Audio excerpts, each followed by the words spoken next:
Olá, pessoal. Tudo tranquilo com vocês? Hoje quem apresenta o PMcast, que é o podcast oficial da Polícia Militar, sou eu, Major Fabiana Pani. Agradeço o convite da equipe da comunicação da Polícia Militar. E juntos vamos falar de uma temática que ela é extremamente importante e que no atual mês é um eixo temático que é objeto de muitas palestras, que é o Outubro Rosa, para falar sobre a conscientização e o combate ao câncer de mama. Mas antes disso, eu gostaria de falar com você que ainda não acompanha a Polícia Militar nas redes sociais. Então, fica a dica.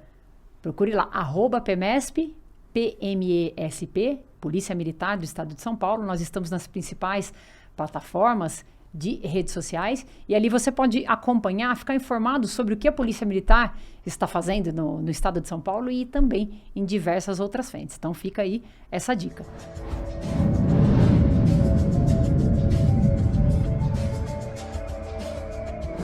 Para a gente falar um pouquinho aí sobre esse tema, que ele é eixo central de várias palestras, vários eventos, comunicação, campanhas, né, ao longo do mês de outubro, que é o Outubro Rosa, nós contamos aqui com a presença do capitão médico da Polícia Militar, que é o capitão Fábio Antônio Almeida Muniz, do Centro Médico da Polícia Militar, doutor há mais de 29 anos, especialista, mastologista, e atua no Centro Médico lá da Polícia Militar. Doutor, seja muito bem-vindo. Obrigado aí pela presença e por ter aceitado o nosso convite.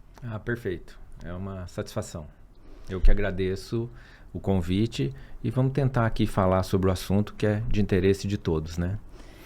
A gente até puxando um pouquinho, né, para falar sobre essa temática Outubro Rosa, eu tenho até e posso falar para o senhor, doutor, que para mim é um assunto muito especial. Assunto muito especial porque eu, em 2017, eu fui diagnosticada com câncer de mama. E, assim, esse nosso bate-papo, ele pode ser, para muitas pessoas que estão assistindo a gente aqui, esclarecedor em alguns aspectos, realmente uma fonte de informações que não conhecia, né? Desconhecia.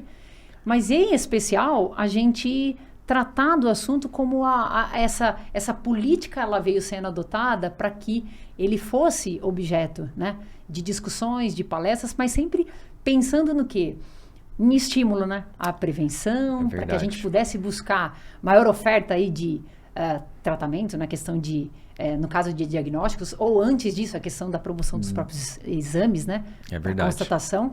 E todo esse conjunto para a gente o quê? Buscar preservar vidas. É verdade, nossa. Então, veja que o assunto é bastante importante. E na sua fala, você disse, 2017 eu tive o diagnóstico, né? Então, isso remete aqui a informações bastante importantes, né? Porque o câncer de mama, ele acomete as mulheres numa faixa etária que é bastante produtiva da idade da mulher, né? Então, aí em torno dos 40 aos 60 anos. Então, ele acomete aquela mulher que é uma profissional que já está começando a família estabelecida. Então, o impacto na sociedade desse diagnóstico para a mulher é gigante. Mas na sociedade também tem um impacto muito grande, porque ela está no auge da sua fase produtiva, né? Seja profissional, seja de família. Então, a gente costuma falar que até os nossos pets sofrem com o impacto do diagnóstico, né? Da notícia da doença. E assim, né, doutor? A gente nunca imagina que aquilo vai acontecer com a gente. Com certeza, é sempre com o outro, né? A pergunta que a gente sempre faz, né? E eu vou trazer aqui nessa conversa muitas passagens, né? Daquilo que eu vivenciei. Sim. A gente se pergunta, né, doutor? Por que comigo? Por que comigo, Poxa, né? Eu procuro me cuidar, eu tenho hábitos adequados. Então, assim, até para que as pessoas possam entender esse contexto, né? O câncer em si, como é isso, doutor? Como Então, que acontece? Perfeito, então vamos lá. O câncer de mama é o tipo de câncer que mais acomete as mulheres, né? Ele é o segundo, na frequência geral ele perde para o câncer de pele, não melanoma, Mas o câncer de pele, ele não tem muito impacto na mortalidade, né? O câncer de mama é o que mais mata as mulheres. O próprio INCA estima para o triênio 2023-2025 mais de 73 mil casos novos. Caramba. Então, é uma quantidade bem importante. As estimativas mostram uma incidência geral no Brasil em torno de 40 casos por 100 mil mulheres. E nas regiões sul e sudeste, que são as mais, onde a gente mais encontra o diagnóstico do câncer de mama, chega a uma incidência em torno de 60 mulheres por grupos de 100 mil. Né? Então, é uma doença bastante incidente na nossa população. E essa questão da incidência mais jovem, doutor, tem alguma correlação com talvez uma mudança de postura da sociedade em relação aos exames, ou seja, com uma constatação mais precoce, ou tem a ver realmente com uma mudança do perfil em que a doença realmente ela está acometendo mais pessoas jovens, por uma questão da própria doença, dinâmica da doença? Veja bem, a maioria dos casos estão ali, acima de 40 anos, prevalência 50, 70.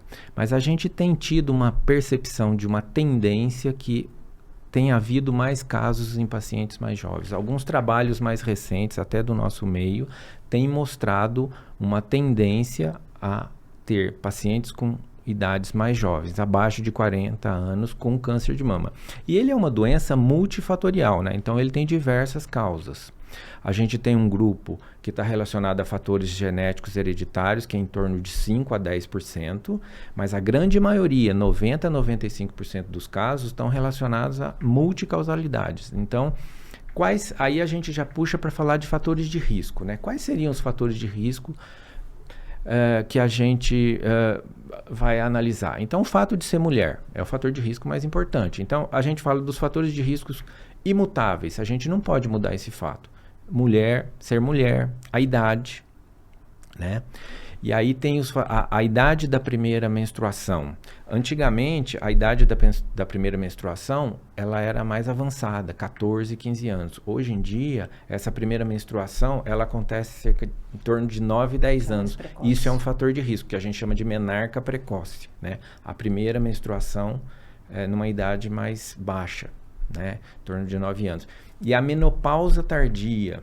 A menopausa é quando a cessação da menstruação. Essa menopausa tardia e a menarca precoce aumenta o tempo de vida da mulher que ela está exposta ao estímulo hormonal. E esse estímulo hormonal é um fator de risco. Então tem um componente ali que ele é misto, né? O senhor fala Sim. tanto características da própria, né, evolução da humanidade, quanto propriamente fisiológicas, né? Sim, que também. O senhor fala que os hábitos, aquilo que nós vamos modificando também tem um impacto substancial. Exatamente. Aí a gente vai falar também de fator de proteção. Por exemplo, a maternidade e a amamentação são fatores de proteção. Por que a amamentação é um fator de proteção? Porque a mulher que tem a maternidade e que tem a amamentação, a mama dela desenvolve-se por completo. Ela atinge o seu apogeu de amadurecimento com a amamentação. Isso torna as células mamárias mais resistentes aos fatores que são carcinogênicos, né? Entendi. Então, nós falamos aí de idade de menarca, menopausa, do fato de ser mulher. A gente não pode desconsiderar a questão aí nós vamos falar dos fatores já que a gente pode mudar, que é a dieta saudável, a atividade física, né? Aí isso funciona, doutor, já entra como uma prevenção. fator de prevenção. Certo. Nós vamos falar mais para frente da prevenção e isso vai entrar. O que eu estou querendo dizer, outros fatores de risco é o peso elevado, né? Então, sabe-se que mulheres após a menopausa obesas têm um risco maior que 25% de desenvolver câncer de mama. Então, é um fator de risco bastante importante. Outro fator de risco, o álcool, né? E o tabagismo. Especificamente, mulheres que têm contato com o tabagismo na adolescência.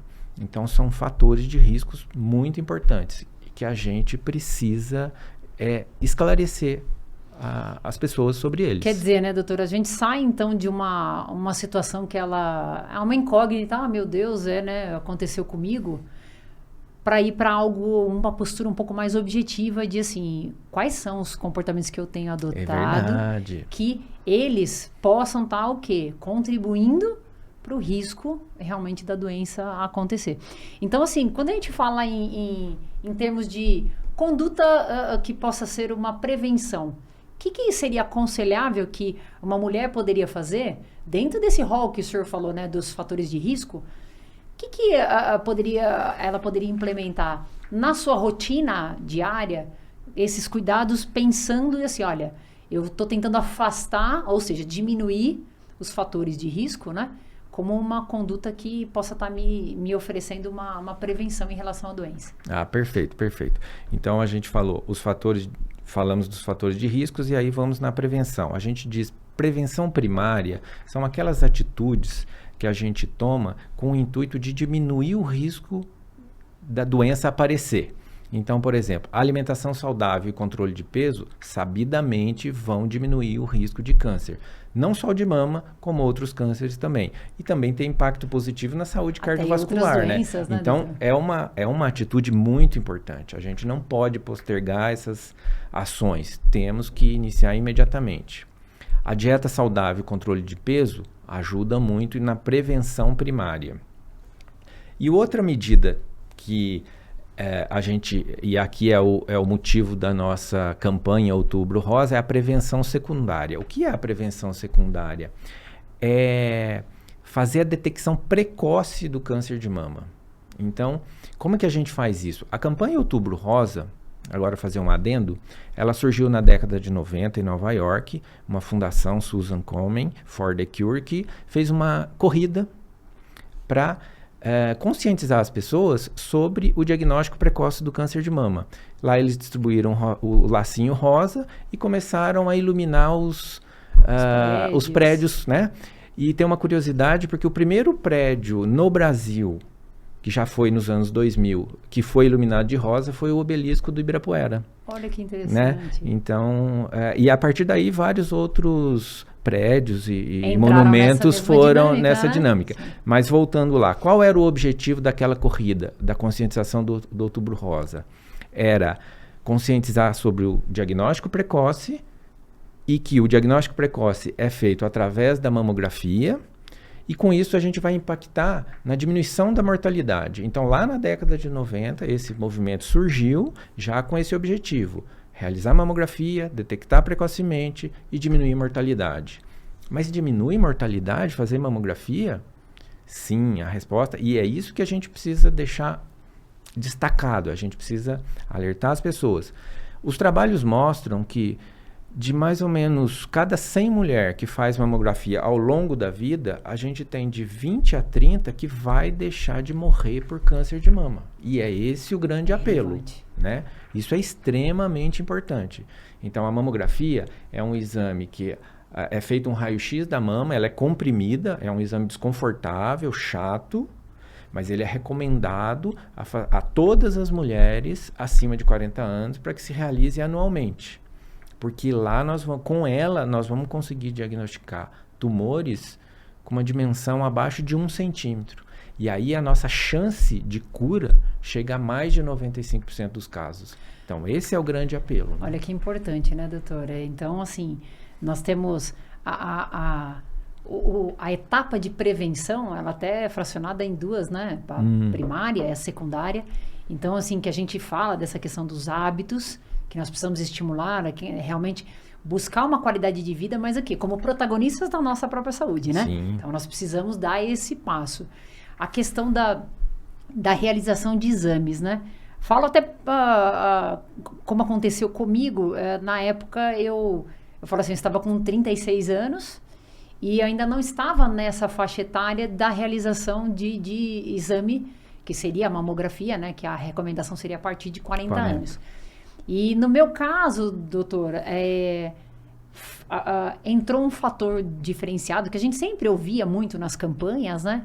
Que era o fato da gente o quê?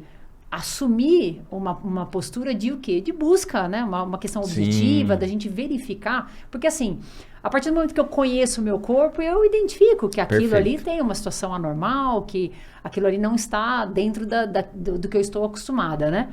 E comigo, no caso, eu encontrei um carocinho na minha axila. Olha só. Na realização E de uma aí verificação, né, de... vem a importância do autoconhecimento, Exato, né? De exato. você Aí eu queria ver conhecer com as o senhor suas isso. mamas.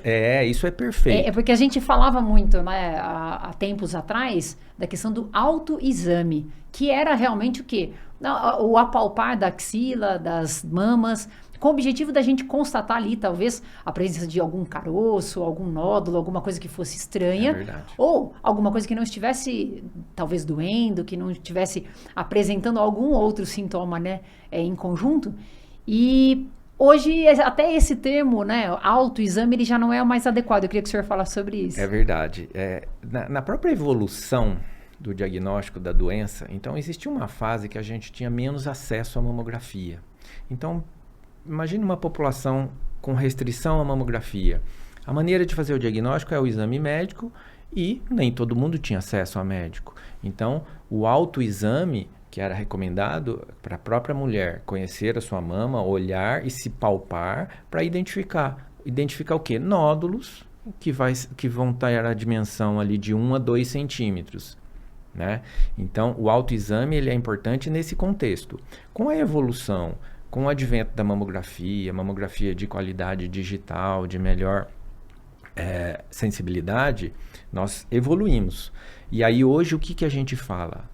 Vamos descartar o autoexame? Não, mas a gente reforça a questão do autoconhecimento, que é aí que aconteceu no seu caso, né? Então, você conhecer as suas mamas, olhar as suas mamas no espelho, identificar a posição de mamilo, o tamanho das mamas, eventualmente palpar para perceber a consistência. E a senhora tocou num assunto muito importante, a axila. A axila é um sítio que deve ser observado, deve ser palpado, porque muitos casos acontece de o nódulo surgir na axila, embora seja um tumor de mama. Né? Então, a gente reforça essa questão do autoconhecimento e aí evolui para uma fase de autocuidado, que o autocuidado vai envolver a dieta saudável, o controle do peso, a realização dos seus exames periódicos, né? E acaba se tornando, assim, dentro da nossa rotina de saúde, é uma verificação habitual, não? Sim. Porque tem muitas pessoas que ficam preocupadas, tem uma técnica específica para identificar, eu não sei exatamente se eu estou fazendo uma análise adequada. Então, assim, é muito mais simples, né, doutor? É verdade. Na verdade, é muito mais se conhecer e realmente assumir esse protagonismo de assim, deixa eu verificar se existe alguma coisa que está saindo da normalidade. Essa dúvida é bastante frequente, né? Como que eu vou me palpar? Eu ponho a mão, a minha mama dói. Isso é muito comum. A mama tem uma sensibilidade, é um órgão que tem um grau de depressão maior ou menor, você comprime. Então, tem que tomar muito cuidado.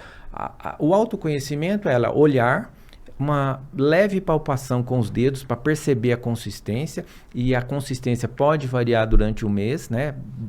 Por conta do ciclo menstrual, às vezes a mama fica um pouco mais edemaciada, mais inchada, mais sensível. Logo após a menstruação, ela perde isso. Então, o período para fazer esse autoconhecimento e essa palpação da mama e essa observação, o melhor período é o pós a menstruação, que ela perdeu aquela sensibilidade.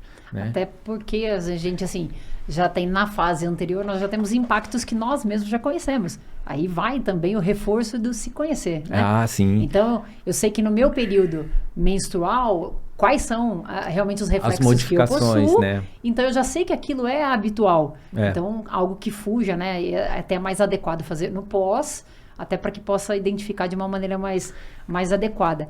E o senhor falou da questão, né? Como foi o meu caso, né? A mamografia, ela é recomendável a partir de uma faixa etária, a partir de 40 anos. E nesse caso que a gente constata alguma situação que ela é anormal, e o exame mais adequado é a mamografia ou existem outros exames que podem ser complementares? Então, vamos lá. O que a gente fala no Outubro Rosa é a mamografia de rastreamento. Aquela população acima de 40 anos realizar a mamografia anual independente de ter sintoma, sinal ou qualquer coisa. Né? Então, essa é a mamografia de rastreio. Para aquela mulher que está fora dessa faixa etária, né? Então, as mais jovens, como fazem? Então, identificou uma alteração, vai procurar o médico. E aí vai ser feita a avaliação. Ele pode sim indicar uma mamografia. Aí é uma mamografia de diagnóstico que ele vai indicar. Pode ser nessa faixa etária. O que acontece nas mulheres mais jovens é que as mamas elas são mais densas. E a mamografia ela perde a sensibilidade e a especificidade dela. Então a gente precisa abrir mão de outros exames. Seja o ultrassom, ou seja, até em casos mais menos comuns, a ressonância. E é importante dizer que nós estamos destacando a mamografia de rastreio para mulheres acima de 40 anos anualmente, para aquela mulher de risco habitual.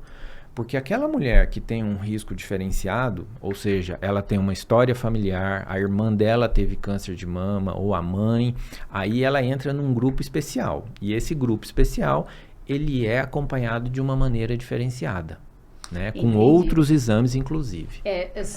O senhor vê, né? Nós, na Polícia Militar, nós temos já uma prática que ela é consolidada, que é uma política voltada para a promoção da saúde, né? Para o policial militar, que é o acompanhamento das condições de saúde dele, que isso se materializa através de uma inspeção anual de saúde. Exato. Então, para você que não conhece, no mês do aniversário do policial militar, masculino, feminino, ele tem que realizar uma série de exames pré-definidos que, de acordo com a faixa etária dele, eles vão indicar a situação de saúde daquele policial militar. E essa é uma prática que ela proporciona a identificação de doenças com, né, realmente um nível de antecipação grande e que isso interfere realmente no tratamento. Então, nós temos essa rotina na Polícia Militar. E quem não tem essa rotina, eu falo assim, olha, não é da Polícia Militar, pessoas que de repente falam assim, olha, ninguém nunca me perguntou como eu estou e tal. O ideal é seguir a orientação médica relacionada à faixa etária. E caso constate alguma situação anômala fora desse espectro, né, da faixa etária, aí é questão de procurar o médico. Vai procurar o especialista, seja o ginecologista ou o mastologista, mas identificou uma alteração palpável, a recomendação é procurar o especialista. E uma coisa importante, porque muitas pessoas, então eu vou fazer o ultrassom direto, ou eu não sinto nada, vou fazer ultrassom. Ultrassom não é método de rastreio, ele é um método diagnóstico que é um complemento à mamografia ou aquela mulher jovem que tinha uma alteração palpável, né? Certo. Aí a gente abre mão do ultrassom, que é um método muito interessante, muito importante. Ele nos auxilia, por exemplo, para guiar procedimentos invasivos, para fazer as biópsias, porque os exames de imagem, seja o ultrassom ou a mamografia, vão identificar a alteração e a gente precisa ter um diagnóstico. Como é que é feito isso? Eu preciso daquele material. Né? É feito através das biópsias. Guiadas. São biópsias de agulha grossa, que com exames feitos com anestesia local, são bastante simples, o paciente vai, faz e demora aí 15, 20 minutos. Então, pega aquele material e é mandado para exame. E o exame histológico e imunohistoquímico são exames que vão falar para a gente que tipo de tumor, quais são as características que vai levar a gente a melhor forma de tratamento. Certo. E nessa sequência, assim, né, doutora, a gente falando sobre o comportamento da mulher em buscar, né, nessa questão da prevenção, ela ter uma mudança de comportamento, né, de atitudes em relação à prática de atividade física, alimentação, fazer os exames com regularidade. E, no caso, o senhor até mencionou sobre a questão da hereditariedade. Então, assim, em que pese eu esteja lá numa faixa etária que ainda eu não estou ali para fazer um exame, essa questão da hereditariedade é algo que tem que ser conversado com o médico ali, tem que ser considerado como olha, é um fator de risco. Então, o médico vai avaliar se é o caso ou não de, realizar algum tipo de exame antes da faixa etária, né, que é a recomendação, ou se é o caso de alguma outra conduta. Sim, sem dúvida. Esse grupo especial, que a gente chama aqui, é o grupo de alto risco, ele é definido pela história familiar, como eu disse, irmã, tia, prima com câncer de mama numa faixa etária mais jovem, né? E ele também é definido por testes genéticos que existe hoje em dia. Então, existem vários testes genéticos e eles, os mais comuns são o BRCA1 e o BRCA2, que são mutações que se elas estão presentes naquela paciente, define um risco para ela em torno de 60% a 80% de chance de desenvolver câncer de mama ao longo da vida dela. Então, com esse diagnóstico, aí é feito um acompanhamento todo especial. E você tem medidas de rastreamento no intervalo mais curto, você tem medidas que a gente chama de quimioprofilaxia, que tomar um remédio para diminuir risco, e até medidas mais agressivas, que é a retirada das mamas, a mastectomia, é redutora de risco. Então, a paciente é submetida à retirada das mamas e ali é feita a reconstrução ou com prótese ou com outro retalho para você reduzir o risco. Então, tirando as mamas, você reduz esse risco de câncer aí em torno de 95% a 98% dos casos. Então, o senhor vê, a minha mãe, ela teve câncer de mama, e quando a minha mãe ela foi diagnosticada, eu tinha 23 anos. Então, já fugia muito dessa questão da idade como uma recomendação para fazer os exames, porém, já no acompanhamento ginecológico, a atenção era diferenciada por conta desse histórico da minha mãe. E a época em que eu recebi o diagnóstico, eu ouvia falar muito sobre isso, doutor, sobre essa questão da até mastectomia preventiva, porque estava muito na moda. Foi. Então, foi uma temática que ela acabou sendo discutida, né?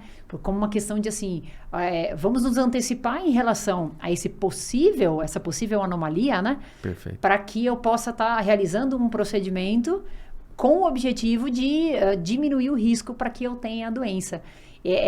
Então, isso se popularizou muito, né? Sim. E acabou sendo uma temática que todo mundo estava falando na época, né? Isso ganhou publicidade com a Angelina Jolie, que teve o diagnóstico da mãe e da avó com câncer, e aí ela fez o teste genético, tinha mutação, e ela fez a mastectomia redutora de risco, né? Mas é importante, né, doutor, a gente fala assim que tem todo um caminho para chegar até ali, né?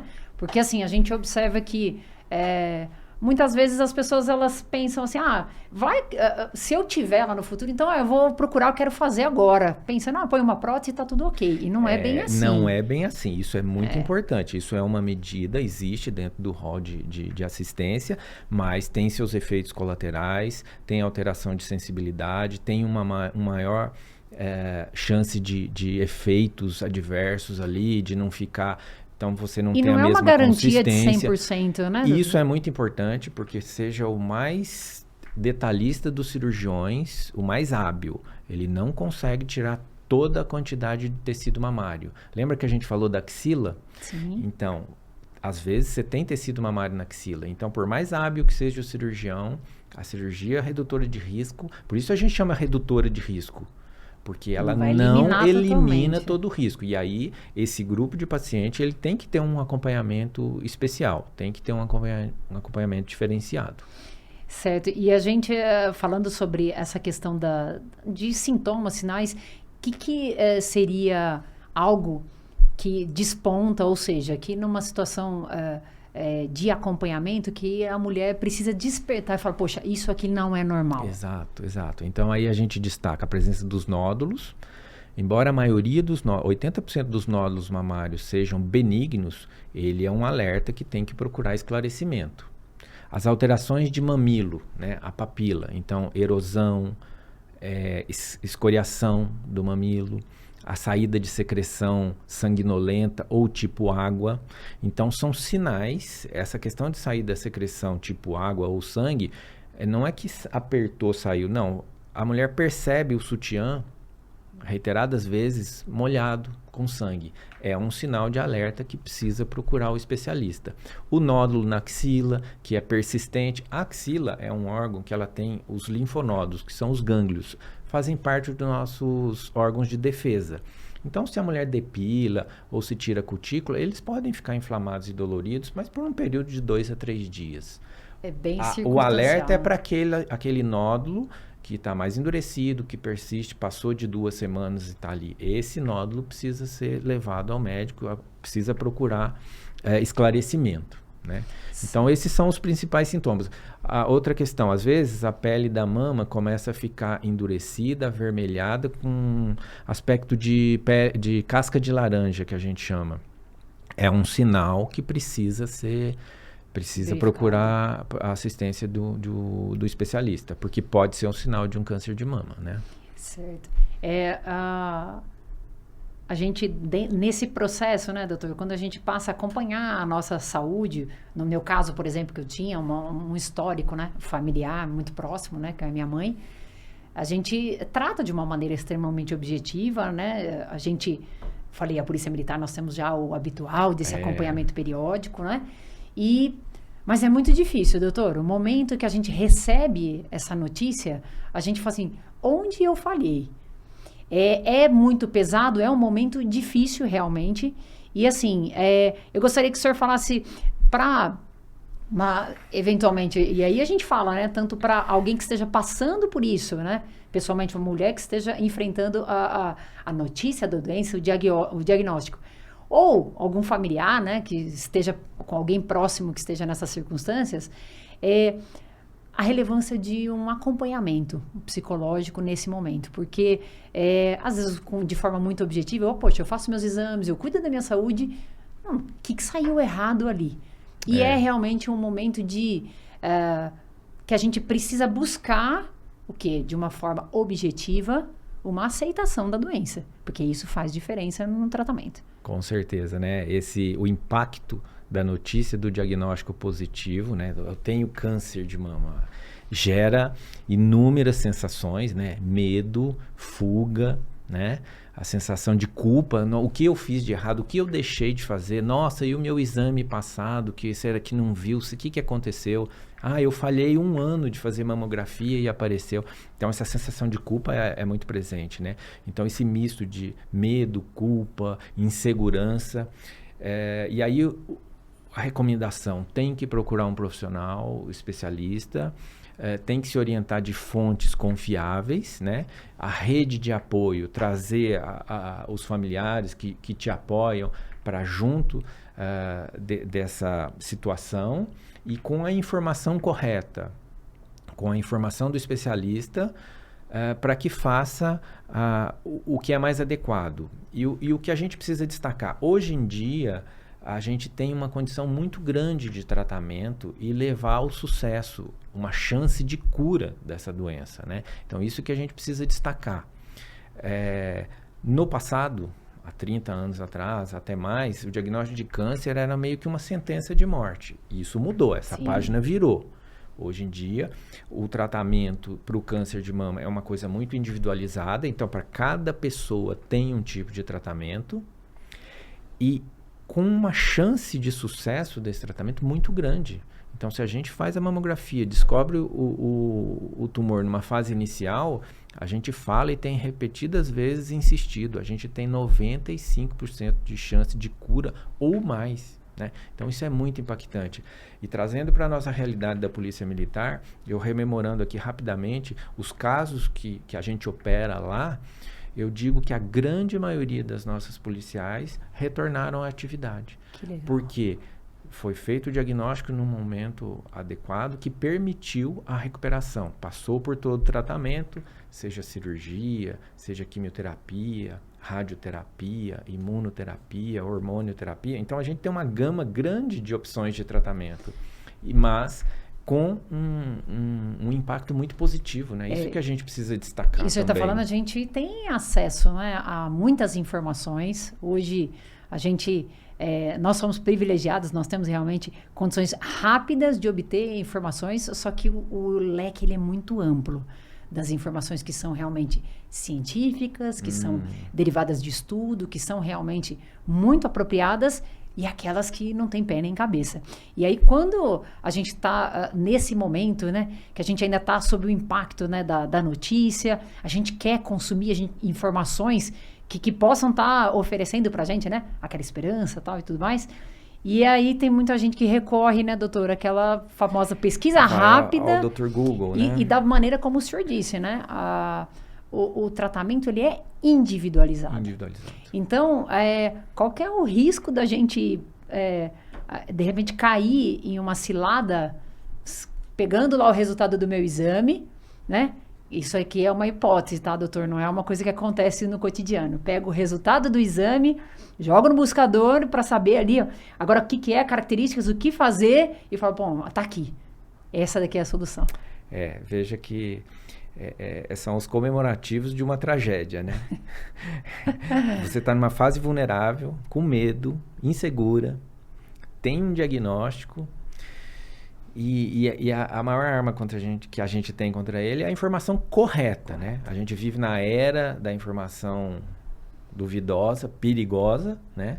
Então, tem que tomar muito cuidado. Então, tem que procurar um especialista. A gente indica as fontes de consulta. Então, a Sociedade Brasileira de Mastologia, a Federação Brasileira, o site da Federação Brasileira de Ginecologia e Obstetrícia. Então, sites oficiais, órgãos oficiais. Porque é ali que vai estar a informação adequada, a informação segura e confiável do que se pratica no dia a dia das especialidades da maneira mais adequada e mais atualizada, né? Porque às vezes uma verdade de um tempo atrás passa aí, é muito rápido a mudança, né? Na própria evolução do tratamento cirúrgico do câncer de mama, então a gente tinha um passado que se fazia mastectomia em todo mundo, simplesmente retirava a mama.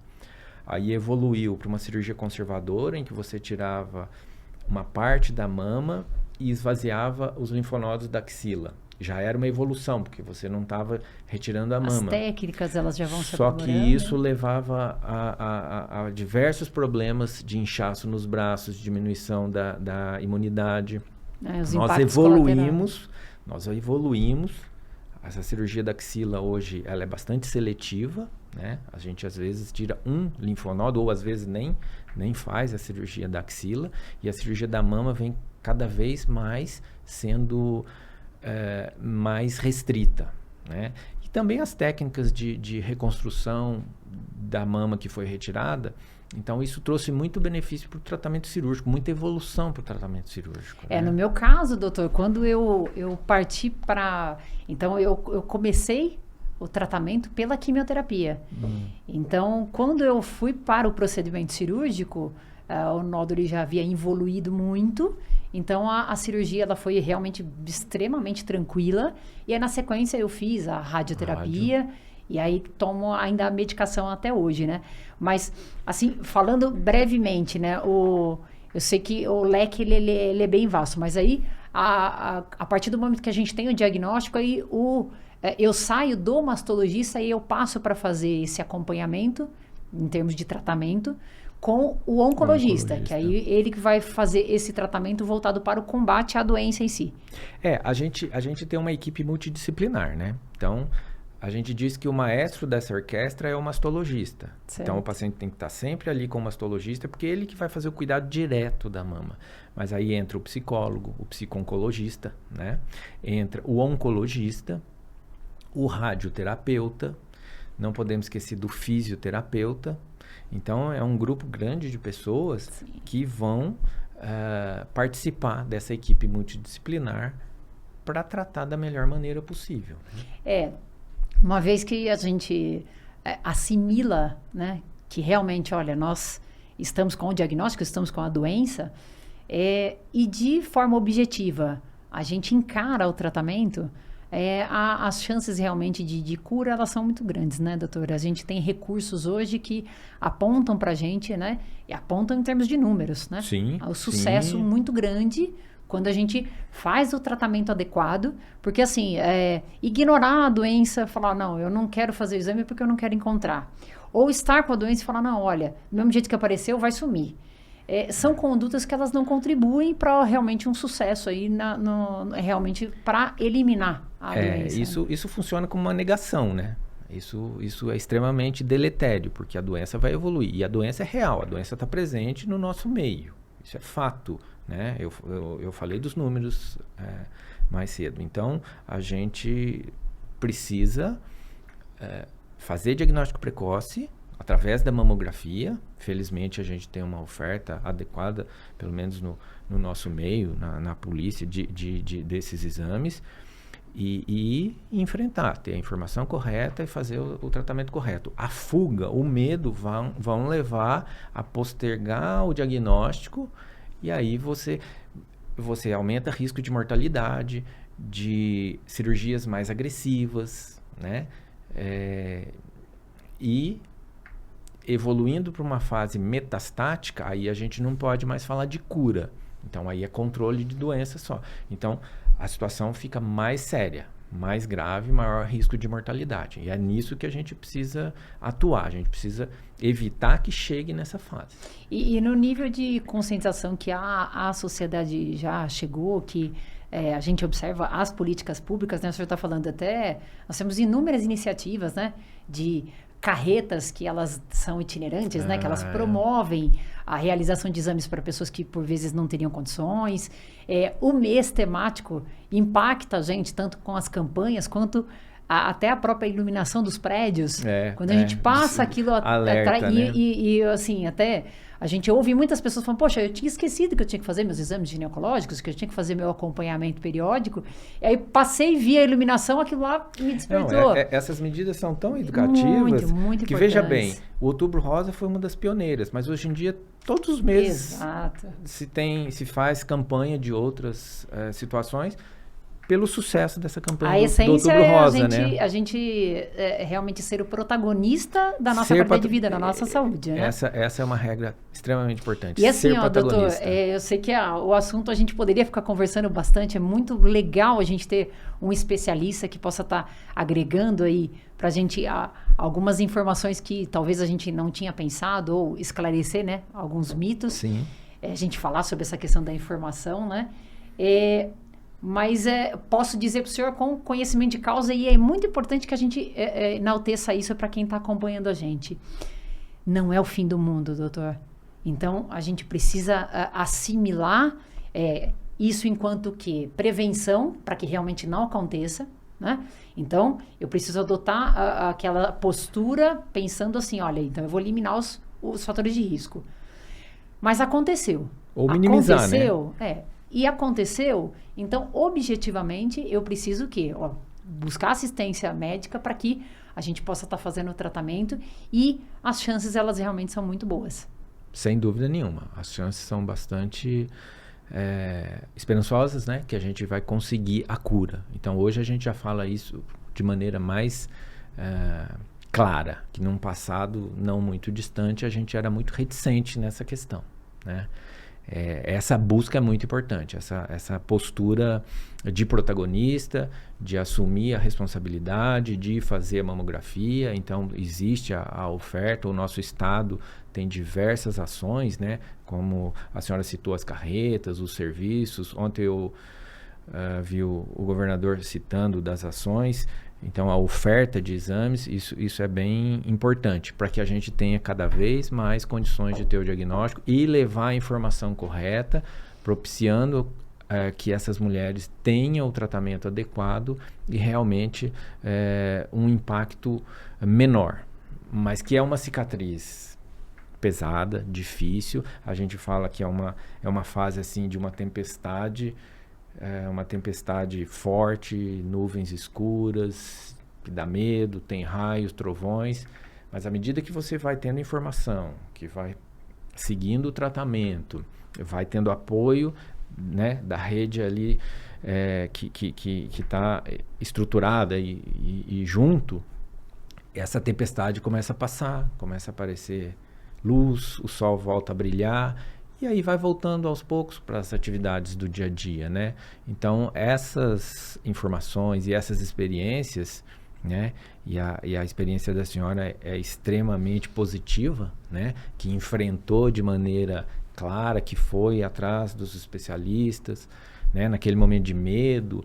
E hoje pode aqui dar para a gente mostrar, trazer essa experiência que ilustra exatamente o que nós estamos tentando passar. Então, eu acho que o maior exemplo de tudo que eu falar aqui é contar a sua história. Eu falo assim, doutora, a gente conversou aqui bastante, né, sobre a prevenção, a gente falou sobre a questão de diagnóstico, tratamento, mas, de fato, nós precisamos realmente impactar, né, o assunto com atitude, né? Atitude. Então, assim, enquanto sociedade de uma forma geral, é muito importante isso que o senhor está falando, nós temos inúmeras iniciativas, né, dos sistemas de saúde na promoção realmente dessa conscientização, quer seja com palestras, quer seja com a oferta de exames, que isso é muito importante.